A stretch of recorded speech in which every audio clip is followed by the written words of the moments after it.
Bonjour. Bonjour à tous, bonjour à toutes et bienvenue à ce webinaire. En octobre 2021, le pape François nous surprend de nouveau. Il convoque un synode. En fait, il n'y a rien de bien surprenant là-dedans. Des synodes, nous en avons eu régulièrement. Là où notre attention est captée, c'est qu'il convoque un synode sur la synodalité. Qu'est-ce à dire? Il retient le thème pour une église synodale, communion, participation, mission. À des niveaux d'implication divers, des paroissiens se sont rencontrés, les diocèses ont été invités à présenter le fruit de leur parcours, les régions épiscopales également, une synthèse nationale et ensuite continentale.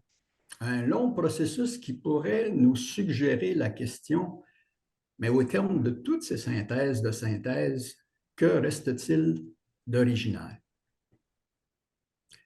In fact, the originality and certainly the value of this En synod original. or synodality Notre dimension originale lies in the est process. toujours partie du There's processus. no room for the great Peu importe si nous theories, sommes hommes male ou or femmes, female.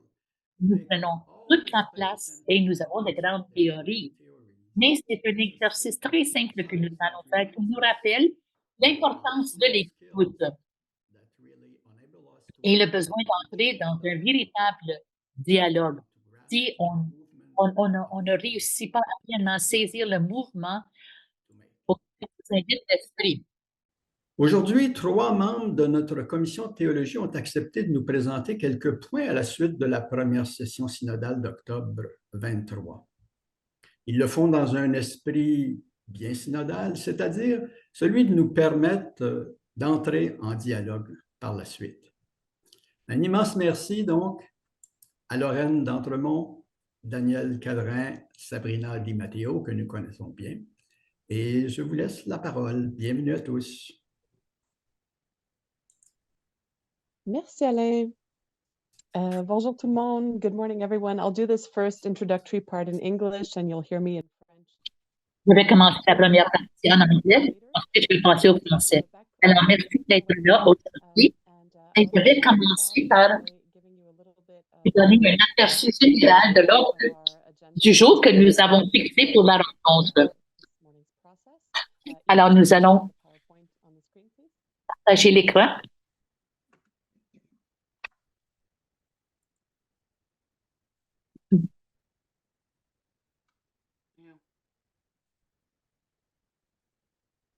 Alors, voici. Prochaine.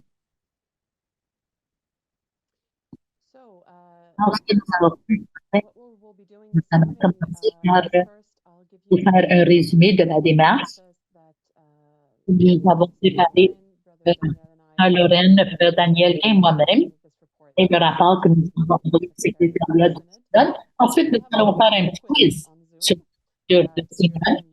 Et ensuite, je vais vous présenter le document qu'on nous a envoyé du secrétariat. Le document est assez court.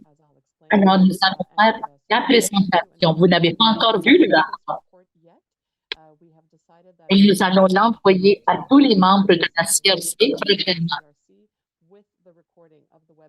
Alors, de cette manière, tout le monde va recevoir en même temps. Alors, je vais, après le rapport. Il était fermé ici. Oups. OK. Nous allons avoir des perspectives de Alain et de Daniel, des perspectives de l'équipe, et on va nous mettre des questions à partir de questions pratiques pour cette année.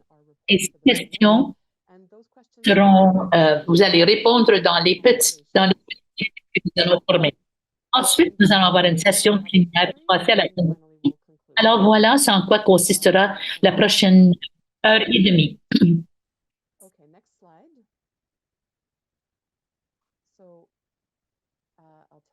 Je vais vous parler un peu de la démarche que nous avons vécue. Alors,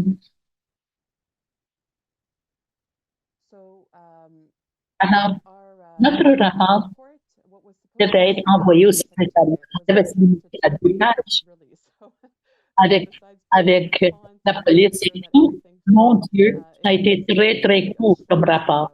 2 petites pages.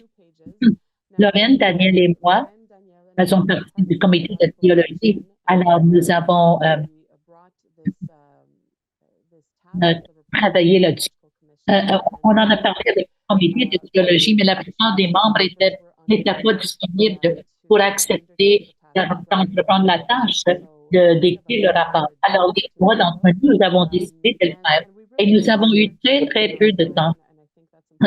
Alors, nous avons la page limite et nous avons reçu les documents avec lesquels nous avons travaillé au mois de décembre. Alors, les sources d'effets de synthèse du rapport de l'Assemblée et un document et un autre document en 2024. Et nous avons d'autres documents sur la synodalité que nous avons examinés. Et aussi, nous avons tenu compte de la rencontre du comité de théologie qui s'est rencontré au mois de janvier de cette année. Nous avons fait rapport de tout ce que nous avons vécu, ce qui nous a donné tout le matériel sur lequel on devait travailler. Alors, la démarche était faire la lecture des documents. Et ce que nous avons décidé de faire était de faire des commentaires sur la section numéro 10.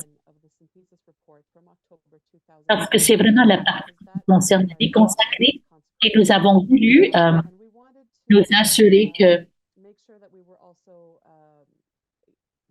on était vraiment là pour refléter le point de vue canadien et ce que nous étions pour rapporter et ces notes étaient vraiment en rapport avec ce que nous avions dit.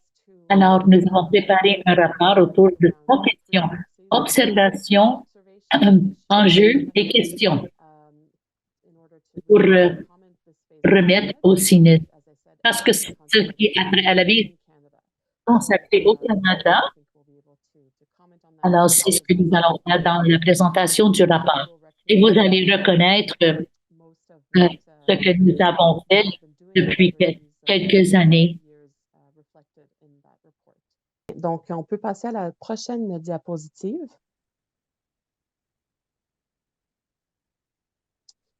Vous avez donc ici des questions qu'on va voir dans quelques instants à l'écran sur Zoom et vous allez pouvoir répondre en vous servant de votre souris ou de vos doigts sur une tablette pour répondre aux questions.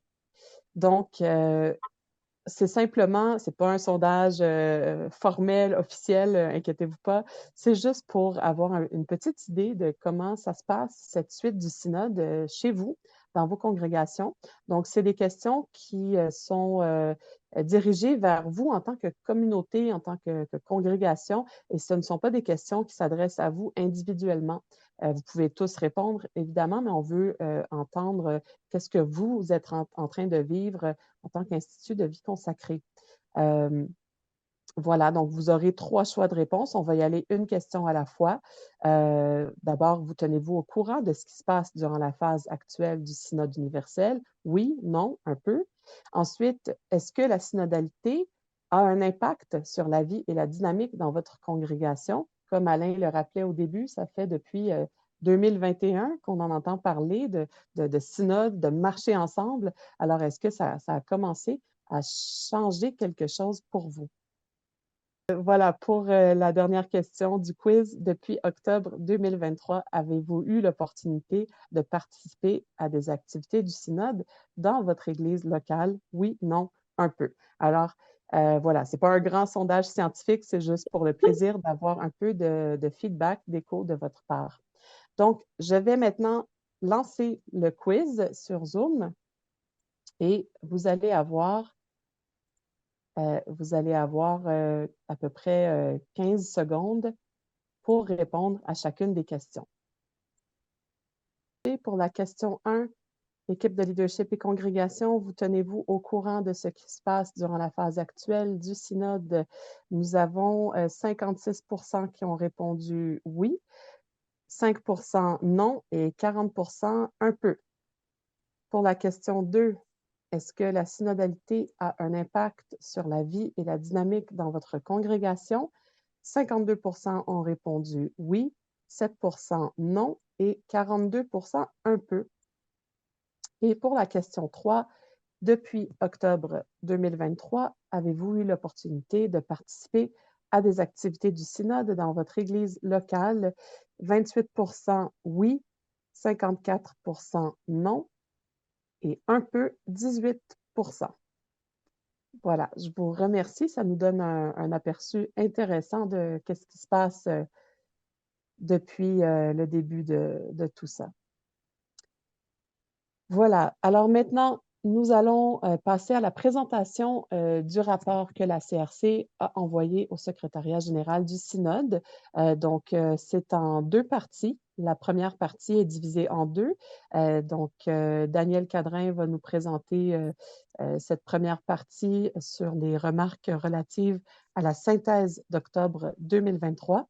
Et ensuite, la deuxième partie sur les remarques aussi relatives à la synthèse seront présentées par Lorraine et je vais conclure en présentant quelques éléments qui constituent notre contribution vers l'Assemblée d'octobre 2024. Alors, on peut maintenant afficher le rapport à l'écran. Je vous rappelle que vous allez recevoir ce rapport avec l'enregistrement de ce webinaire.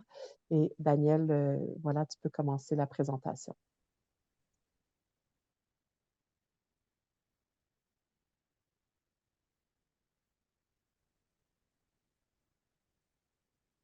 Daniel, ton micro n'est pas... OK. Ton micro n'est pas allumé. Voilà. Alors, bonjour. Alors, dans le rapport synthèse de l'Assemblée synodale d'octobre 23, nous nous sommes concentrés, comme l'a dit Sabrina, sur la section 10.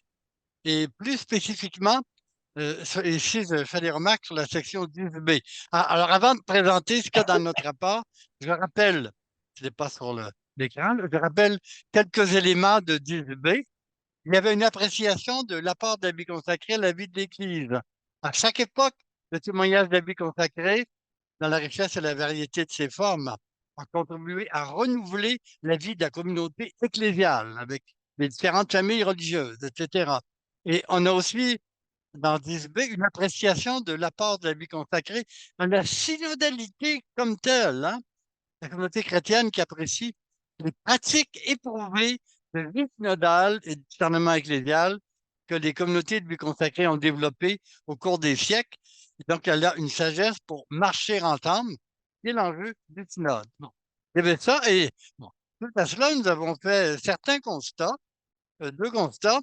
Le premier porte sur la participation de la vie consacrée, de la vie consacrée au synode comme tel. Ça, c'était avant le temps actuel, évidemment. Alors, plusieurs instituts ont réfléchi à l'interne sur la synodalité de l'Église, bon, surtout durant la première phase du synode. Maintenant, nous observons, et le sondage le reflète, que la suite des étapes ne préoccupe plus certains instituts. Bon, on comprend à cause des questions de fragilité, d'accomplissement et de fin que plusieurs d'entre vous connaissent, où la gouvernance est devenue une priorité. Et les réflexions synodales et missionnaires semblent concerner, enfin, davantage, plus immédiatement, les diocèses et les paroisses. Deuxième constat, pourriez-vous mettre la prochaine feuille, s'il vous plaît, le prochain écran. Le deuxième constat, c'est à propos de la CRC et ses membres, c'est vous, Conférence religieuse canadienne. Je pense qu'elle a vraiment travaillé pour mettre en œuvre des approches synodales dans la préparation, la réalisation, le suivi des deux dernières assemblées générales. Hein. Tout ça a été fait dans un esprit synodal consultatif, avec plusieurs facteurs qui y ont aidé, comme c'est inscrit, et ça, vous y avez participé. C'est appréciable. Après ces constats, alors nous avions quelques enjeux et questions.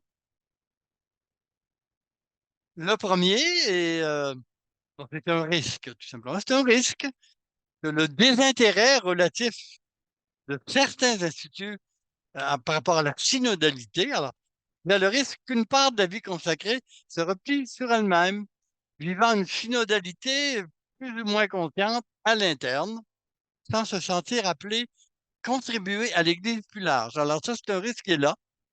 C'est un défi qui nous est posé. Et nous avons aussi en jeu question des appels hein, comme tels pour la vie consacrée. Questions et appels. Alors, prochain écran, s'il vous plaît. Alors, comment mettre en valeur les richesses de la synodalité présente dans les instituts comme un héritage pour l'Église? Je le mentionnais, ce qui ressortait du rapport synthèse en début, hein, l'immense héritage de la vie consacrée en rapport à la synodalité. On peut penser au chapitre, au processus de décision, etc. Alors, comment mieux le connaître nous-mêmes, en être conscient, mais comment aussi mieux le diffuser, le partager et de sorte qu'il continue de soutenir la vie de l'Église. Hein? Et je pense que là, nous avons un héritage, je ne suis pas sûr qu'on se rend compte à quel point en synodalité, nous avons une expertise en Église. Hein? Et il est important donc d'y contribuer. Deuxième question, comment conjuguer une synodalité interecclésiale? Non, nous ne sommes pas rendus là. Je suis toujours dans la même feuille, s'il vous plaît. Revenir en arrière. Pourriez-vous revenir en arrière pour la présentation? Voilà, je suis toujours dans les enjeux et questions de la partie 1, 1.1. Alors, deuxième question qui est là. Comment conjuguer une synodalité interecclésiale? Interecclésiale, c'est-à-dire entre la vie consacrée, les paroisses et les diocèses. Bon, ça pose des questions. Ça appelle à tous les CO, hein, la collaboration, la coopération, la co-responsabilité, la complémentarité. Ça, c'est des fonctionnements synodaux. Mais en même temps, ça suppose pour notre part aussi d'être présent dans des instances de paroisse et de diocèse hein, pour y participer. C'est plus difficile pour des raisons d'âge et des raisons de démographie, mais qui est vraiment possible. Et alors donc, voilà donc pour cette partie 1.1. Et nous poursuivons avec Lorraine, où les relations avec les diocèses et les paroisses aussi sont un enjeu important.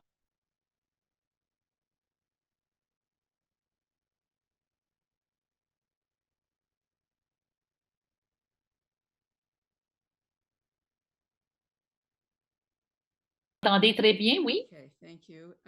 C'est parfait. Alors, pour les diapos, la section 1 et 2. Alors, mais avant de commencer à travailler avec les diapos, moi, je ne vais pas parler directement de chacun des items, pas autant que Daniel a fait. Je vais surtout vous donner, présenter le contexte. Peut-être qu'il serait mieux de peut-être pas montrer les diapos tout de suite, mais passer à travers les diapos plus tard lorsque j'aurai terminé. Alors, dans la lettre du secrétariat du synode au mois de décembre 2023, il y a eu une invitation qui nous a été lancée et le document avec lequel nous avons travaillé que nous vous présentons aujourd'hui. Et dans la lettre, on nous dit qu'il y a certaines questions que nous devons considérer par l'Église universelle et en collaboration avec les décasteurs de la Curie romaine. Alors, ces intérêts sont énumérés et un des sujets inclut ce que nous voyons ici, c'est-à-dire Mutui Relationis. Juste pour revoir un peu l'historique, ceci a été publié en 1978 et la plupart des personnes dans les communautés religieuses sont déjà familiarisées avec les documents, ce qui concerne les relations et la collaboration avec les évêques et les instituts religieux. Alors, pour vous faire une comparaison, dans la même liste, lorsqu'on parle des considérations particulières, il y a la mise à jour du droit canon, il y avait la formation des ministres ordonnés, l'approfondissement de la recherche théologique du diaconat et plus spécifiquement la formation des femmes. Alors, la révision de Mutuae Relationis figure dans ces questions particulières.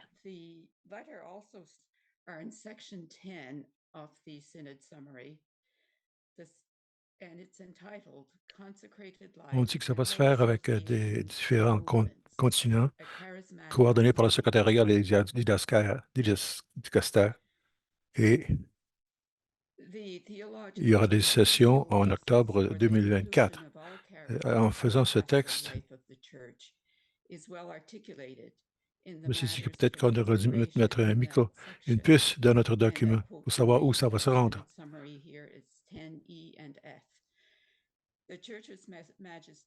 Le prochain point concerne le contexte théologique, etc.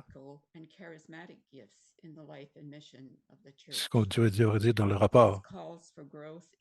Et il semble que c'est intéressant que le document Mutuae Relationis et d'autres propositions à cet égard, dans la section 10 du résumé du synode, et c'est intitulé « La vie consacrée et association laïque » et un signe charismatique, point d'interrogation.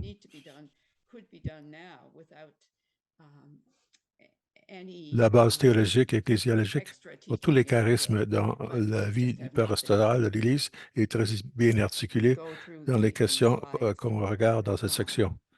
Et je cite le résumé du synode de 10G et F.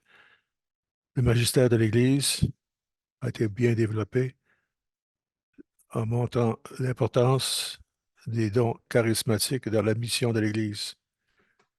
Ceci demande une croissance dans la compréhension ecclésiastique et la réflexion théologique.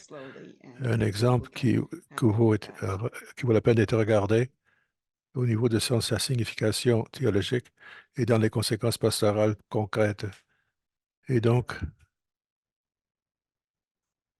pour certaines de ces choses qui doivent être faites pourraient être faites maintenant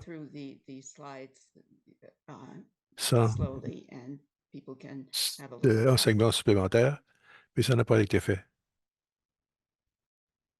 Et pour continuer, la diversité des expressions charismatiques de l'Église indique l'engagement du peuple de Dieu pour être une présence importante et à fournir une culture contemporaine présentant l'importance pour la culture aujourd'hui.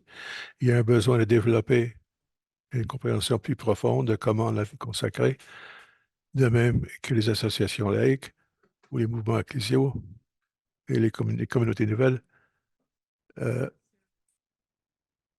identifient leur communion dans l'intérieur de l'Église. Donc, ce dont nous avons besoin, ce n'est pas seulement de comprendre, mais nous avons besoin de faire de l'innovation et d'écouter l'appel de l'Esprit pour faire en sorte que tout ceci advienne d'une façon concrète et dans une structure concrète.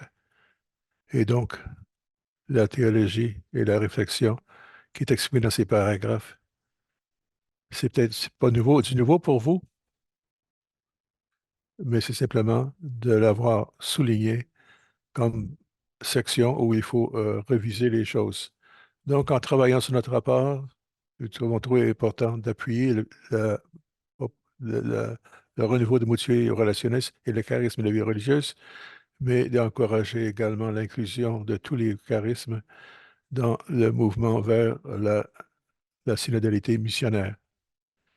Et nous étions très conscients que 2 pages n'étaient pas suffisantes pour contenir tout ce qu'on pourrait dire, mais nous espérons que les différents points présentés dans notre document pourraient saisir ce qui était indiqué dans les points qu'on devait considérer que je viens de Je vais lire. prendre le relais ici pour Alors, vous parler de cette voilà, deuxième c'est la fin partie, deuxième et de ma dernière présentation. partie de ces courtes 2 pages du rapport de la CRC.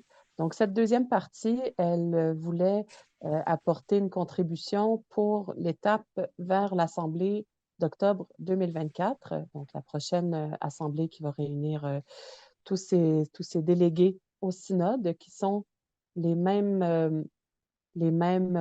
délégués qui étaient présents en octobre 2023 à peu près. Donc, ça permet d'avoir une sorte de continuité dans la réflexion. Voilà, donc un premier constat qu'on a voulu quand même signaler, même si ça peut sembler un peu trivial, c'est de signaler quand même à l'équipe du secrétariat que d'allouer si peu de temps pour cette étape de réaction de cette phase vers octobre 2024, c'était très court. Ça ne nous a pas permis de le vivre d'une manière synodale, au-delà de réfléchir un peu en commission théologique au mois de janvier à partir du document de la synthèse d'octobre.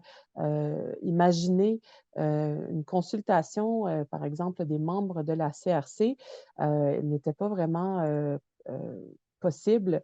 Et en fait, ça nous montre que la synodalité, c'est un processus, c'est marcher ensemble, effectivement, c'est même une approche à comment vivre l'Église, comment être Église, mais qu'en ce moment, on se retrouve à travers les différentes étapes du synode à essayer de mettre en pratique le synode, à faire le synode, en plus de tout ce qui se passe. Donc, c'est comme toujours une tâche à ajouter, comme quoi, même si l'appel au changement de culture et à toujours être Église dans un esprit de synodalité, on l'a entendu, mais il n'est pas vraiment implanté.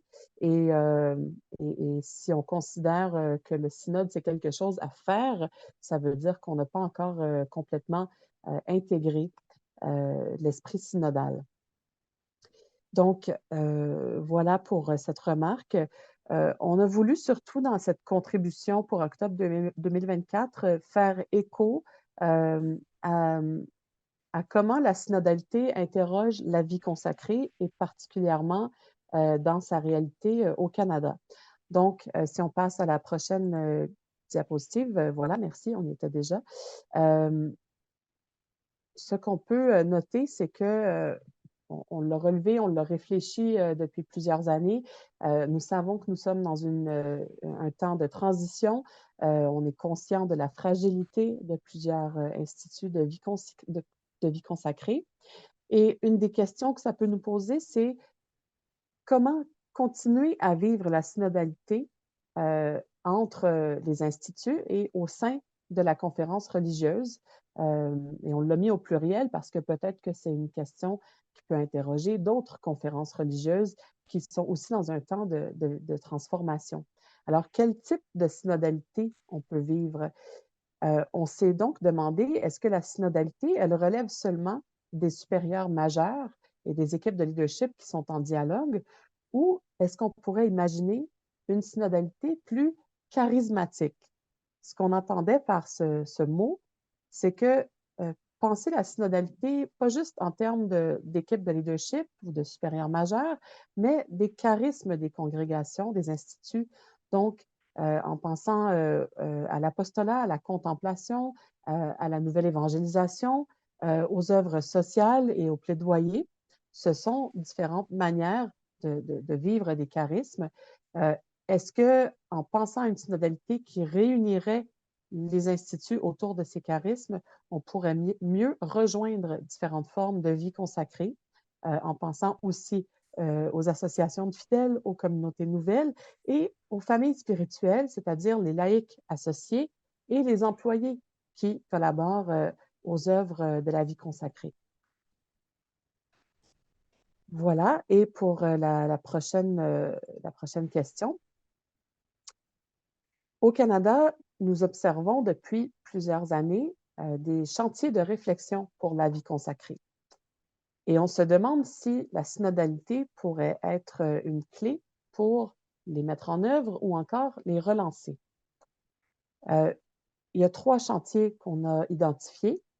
Le premier chantier, c'est de renouveler ou soutenir la connaissance mutuelle et la collaboration entre les communautés nouvelles, les communautés anciennes et les autres associations ecclésiales, et on pourrait aussi inclure là-dedans le lien avec les laïcs associés et les laïcs employés. Est-ce qu'on se connaît vraiment entre différentes formes de vie consacrée et comment est-ce qu'on peut mieux dialoguer pour collaborer à la mission? C'est important de penser la collaboration pour la mission parce que c'est la clé de lecture de cette étape du synode et c'était parmi les questions posées dans les documents, comment est-ce que la synodalité peut nous aider dans la mission. Deuxième chantier qu'on a identifié, c'est de tenir compte des défis de l'interculturalité dans la mission. Je me souviens quand je suis arrivée comme employée à la CRC en 2019, on parlait beaucoup d'interculturalité comme un défi et ça revenait toujours, bon, il faudrait faire quelque chose sur l'interculturalité et on n'a jamais très bien identifié comment on peut vous aider, c'est quoi exactement les enjeux qui sont vécus dans les instituts en matière d'interculturalité. Alors, est-ce que la synodalité, elle n'est pas une façon de considérer l'interculturalité, non seulement pour identifier les défis et les besoins, mais aussi pour nous permettre vraiment de marcher ensemble dans ces défis interculturels.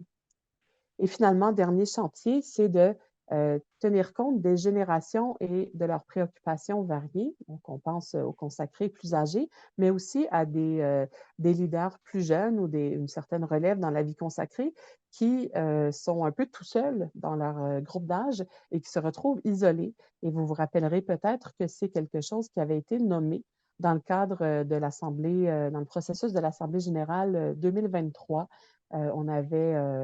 On avait pu consulter différents groupes d'âge dans la vie consacrée et on avait entendu ce cri du cœur de ceux qui se sentent plus isolés et des besoins qui sont différents à différents âges. Donc là aussi, la synodalité pourrait être une approche aidante pour nous permettre d'avancer. Voilà, c'est ce qui complète ce rapport. Donc, comme vous voyez, c'est court, c'était limité. À ce stade, voilà, je vous dis merci de votre écoute et je vous rappelle que nous vous enverrons ce rapport en français et en anglais avec la vidéo du webinaire. Pour le moment, Daniel et Alain vont nous présenter quelques perspectives et les questions qu'on va utiliser en conversation de petits groupes. Merci. Merci beaucoup, Daniel, Lorraine, Sabrina. Il a été souligné tantôt que depuis plusieurs années, les dernières années, ont permis à la Conférence religieuse canadienne d'entrer profondément dans une dynamique que nous pourrions qualifier, que l'on peut qualifier de synodale, dans la mesure où elle implique non seulement une écoute libre et profonde, mais aussi la conviction que c'est ensemble, par la vérité de notre expression et de la qualité de notre écoute, que nous nous disposons à reconnaître ce que l'Esprit veut de nous. Alors, des événements qui ont été vécus au cours des dernières années, c'est-à-dire l'Assemblée générale de 2021, souvenez-vous, qui était une assemblée de discernement, nous l'avons vécu de façon virtuelle. Les visites régionales qui ont été faites au début de 2023, qui consistaient à revérifier la pertinence des besoins qui avaient été exprimés déjà 3 ans plus tôt. L'Assemblée générale qui a été vécue en 2023, il y a 1 an, et finalement, nous avons fait cet automne et une partie de l'hiver d'autres visites régionales qui, elles, consistaient à faire quoi? À vous écouter quant aux conséquences, aux suites, aux retombées de l'Assemblée générale récemment vécue.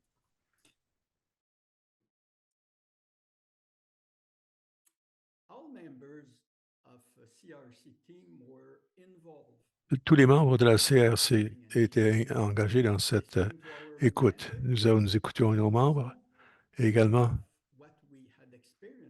ce que nous avons vécu dans le service de nos membres. En équipe, comme une équipe, nous avons regardé ce qui avait été vécu durant ces événements et ce qui avait été envoyé, et nous avons cherché à identifier des perspectives qui sortaient de tout ça. Après ça, nous savons que l'esprit synodal était prêt à ouvrir le tout.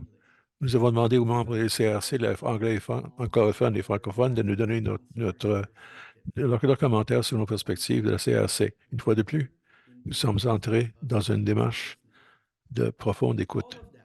Tout ça caractérisé par un désir de marcher ensemble. Ce qui est intéressant dans cette expérience échelonnée sur plusieurs années et qui va se conclure par la présentation qui sera faite au début de l'automne prochain de ces perspectives. L'équipe s'est laissée transformer par le processus synodal. Et c'est peut-être la chose la plus intéressante de ce processus. C'est-à-dire qu'on est passé de la volonté d'ébaucher un beau plan stratégique pour les prochaines années à finalement un projet consistant à dégager des repères qui nous permettront de revoir la mission de la CRC et le travail que nous sommes appelés à accomplir. Autrement dit, nous sommes passés d'une plateforme à une plateforme de reconnaissance, de discussion et qui a le potentiel de nous inciter à continuer la route ensemble. Je vous parle d'un processus qui tire sa source des événements que je vous ai nommés tantôt et qui nous permettra prochainement, dans la perspective de l'Assemblée générale que nous allons vivre aussi en 2025, de nous dire très simplement la mission de la CRC telle qu'exprimée actuellement. Est-ce qu'elle ne mérite pas d'être revue? Est-ce que des perspectives que nous allons identifier à partir de ce travail que nous avons fait, est-ce que des perspectives ne nous amèneraient pas à aller plus loin? Voilà la dynamique synodale que nous avons vécue au cours des dernières années et que nous continuons à vivre actuellement. Et notre expérience comme équipe nous dit qu'une telle dynamique, elle nous rend libres. Et voilà pourquoi, en conséquence, souvent, les plans changent. Daniel. Dans cette perspective de dynamique synodale, vous allez, dans quelques instants, être invité à une vingtaine de minutes en conversation spirituelle, si on veut, comme dans le synode, en petits groupes. Peut-être vous pourrez vous donner un tour de parole ou 2 tours de parole pour une écoute active. Et on vous propose 2 questions. C'est bien sûr que 2 questions pour 20 minutes, ça va être trop. On vous suggère de porter attention quand vous allez être envoyé dans un groupe au numéro de votre groupe qui va apparaître à l'écran. On suggère que les groupes impairs commencent par la question 1 et que les groupes pairs commencent par la question 2. Et si vous avez suffisamment de temps, vous pourrez passer aussi à l'autre question. Les questions que vous voyez présentement à l'écran seront également copiées dans l'espace de clavardage et ce clavardage devrait suivre dans votre groupe de partage, de conversation. Alors, une première question que j'introduirais de la façon suivante. Daniel, Lorraine et Sabrina nous ont parlé d'une synodalité inter-ecclésiale, d'une synodalité missionnaire, d'une synodalité qui devient une présence prophétique. Synodalité, charismatique, c'est des expressions qui font partie d'un langage codé qui est propre à l'Église et aux communautés religieuses. Le monde en général, monsieur, madame, tout le monde, ne sait pas trop de quoi il s'agit.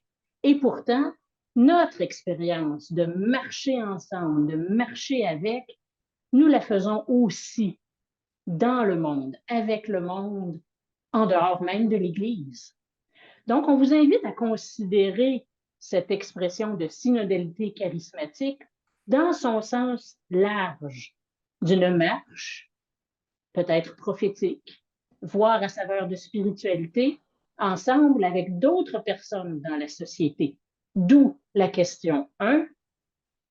Quelle est votre expérience d'une synodalité qui se vit aussi au-delà des frontières des institutions ecclésiales, dans et avec le monde qui ne s'identifie pas nécessairement à l'Église? Les groupes impairs, encore une fois, on vous invite à travailler d'abord cette question, ensuite passer à la deuxième que nous allons maintenant mettre à l'écran. Et comme le mentionnait Alain, l'équipe de la CRC travaille sur des orientations pour les 5 prochaines années, des orientations qui prennent en considération, entre autres, les chantiers de réflexion qui sont évoqués à la fin de la partie 2 que Sabrina nous a présentée.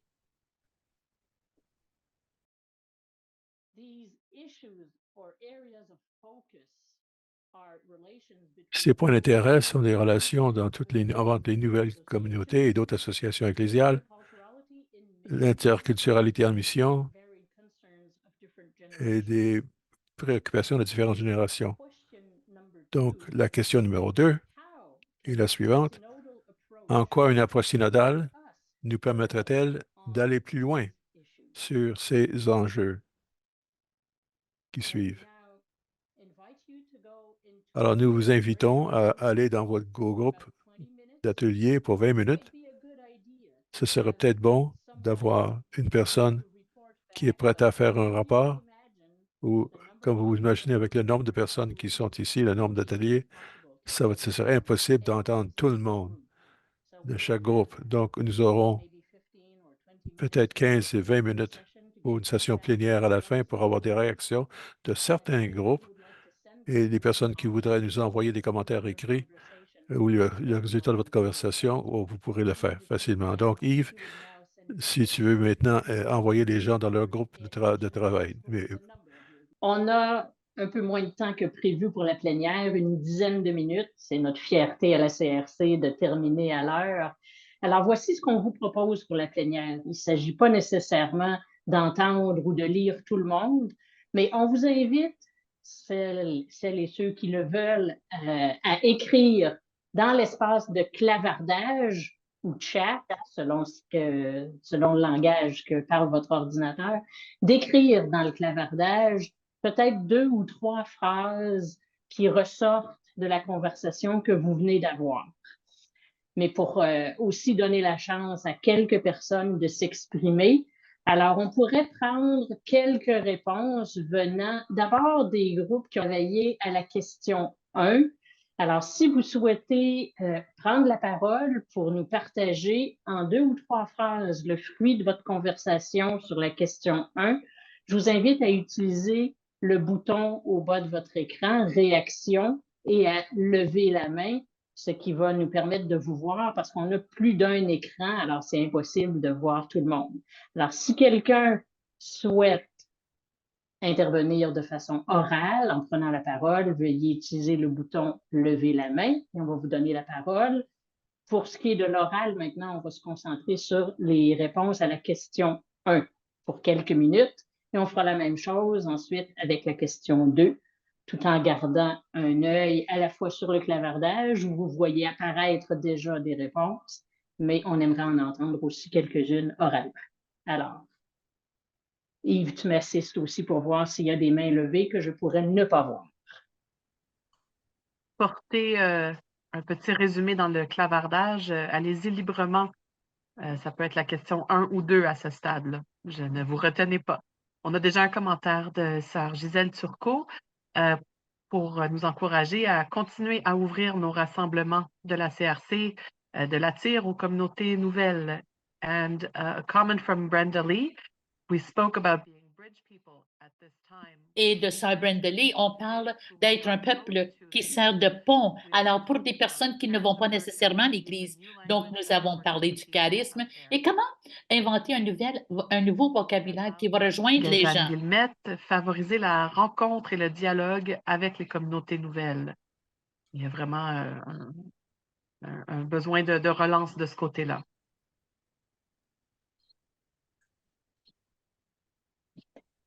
Je vais ouvrir la possibilité aux personnes qui auraient travaillé sur la question 2 et qui voudraient intervenir de façon orale de lever la main et de nous présenter quelques énoncés oralement de leur conversation sur la question 2. Alors, the floor is open to answers to questions 1 or 2.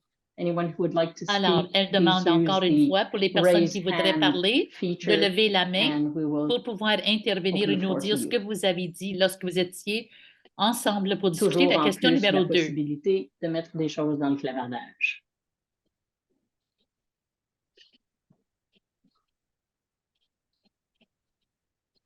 Dans les commentaires, on parle de synodalité entre communautés anciennes, communautés nouvelles, associations ecclésiales, à promouvoir pas seulement au niveau de la CRC, mais aussi dans nos diocèses et villes respectives, rendre ce dialogue possible en dépassant les préjugés et les appréhensions. J'en prends une dernière pour l'instant. Des marches synodales nous permettent de faire mieux accepter les événements où quand les sœurs doivent vivre avec des laïcs dans les projets, avec les paroisses pour les vocations et pour une gestion participative, avec les laïcs qui travaillent avec nous à la mission. Alors, continuez de nous envoyer ça dans le clavardage.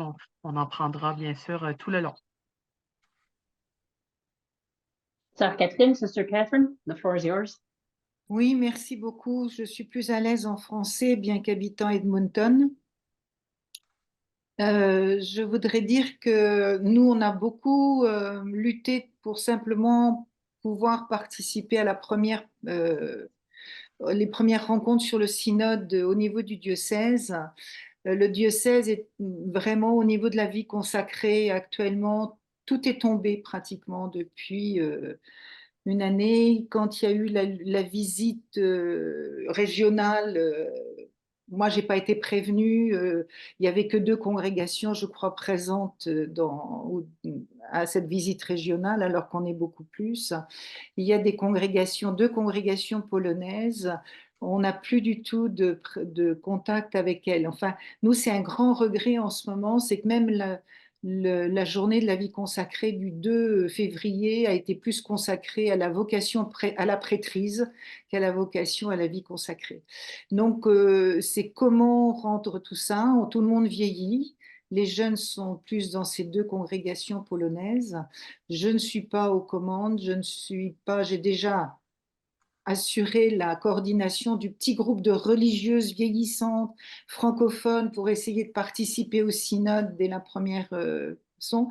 Et on n'a plus rien au niveau du diocèse sur le synode.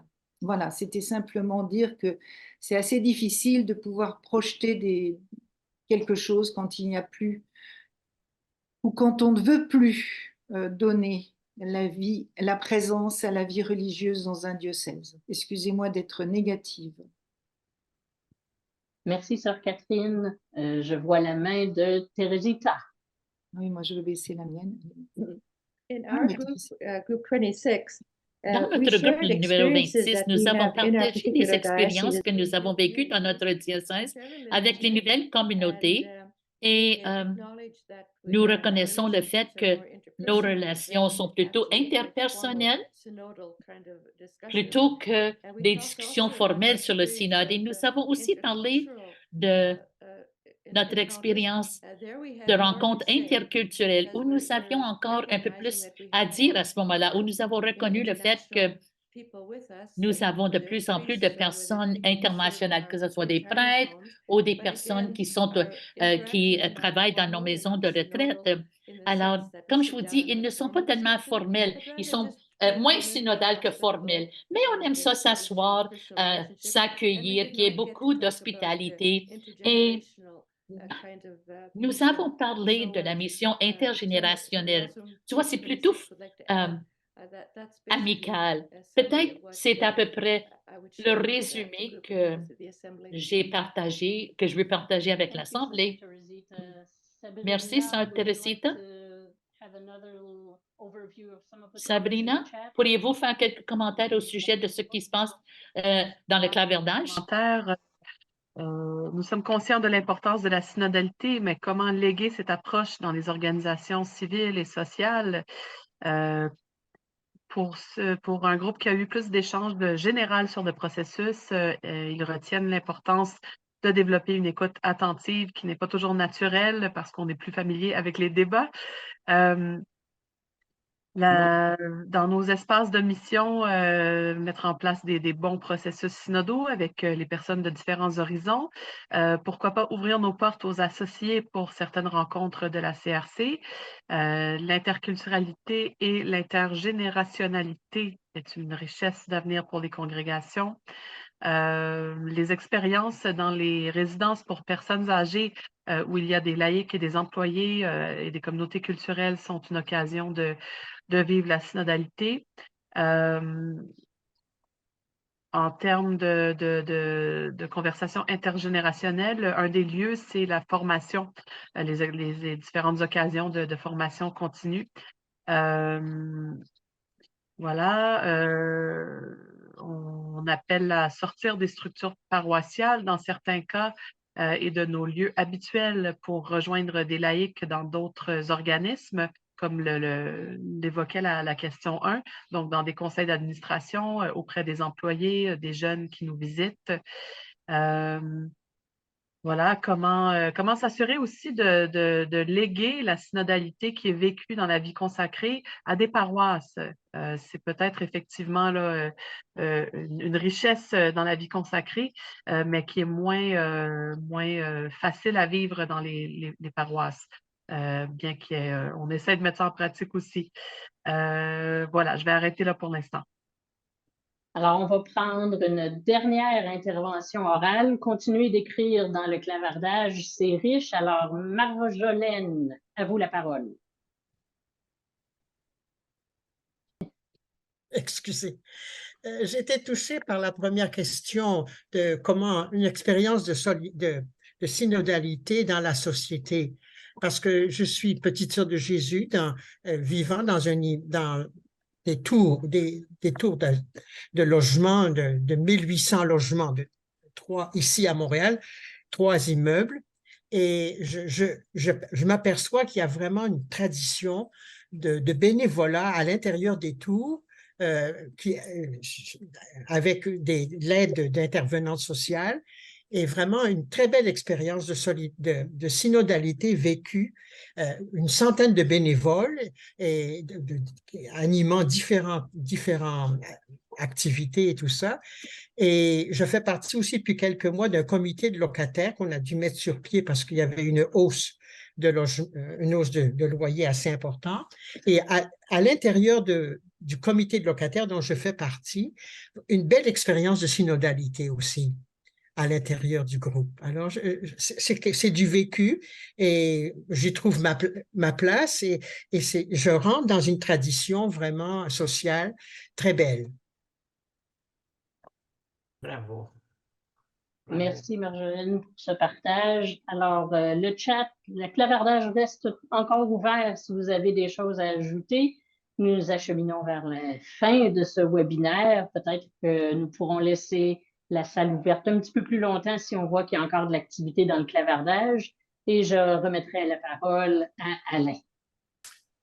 Merci beaucoup, Daniel. Au terme de ce webinaire fort intéressant, je pense qu'on peut se dire que toute cette démarche synodale nous incite non pas à nous fixer sur une attente qui pourrait être passive des résultats de ce qui peut se passer à Rome, mais davantage de nous concentrer sur une démarche que l'on peut appliquer chacune dans nos milieux, une démarche qui, elle en soi, est déjà un résultat. Alors, on est invité à continuer non seulement à suivre toute cette démarche, mais à y prendre part, comme il a été dit, parce qu'il en va de l'héritage qu'est le nôtre, mais aussi à cause du fait que ce synode doit continuer à nous interpeller, à interpeller chacun de nos instituts, à nous inspirer pour que nous puissions continuer à vivre de la façon la plus large possible de cet esprit de synodalité. Alors, un gros merci pour votre présence ce matin. Merci particulier à Sabrina, à Lorraine et à Daniel qui ont aidé notre réflexion, qui sont tous les 3 membres de notre commission de théologie. Et en terminant, merci à nos deux traducteurs bien connus, à Michel et à Patricia.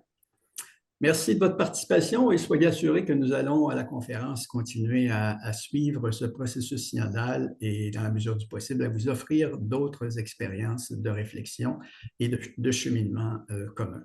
Merci à tous et bonne journée.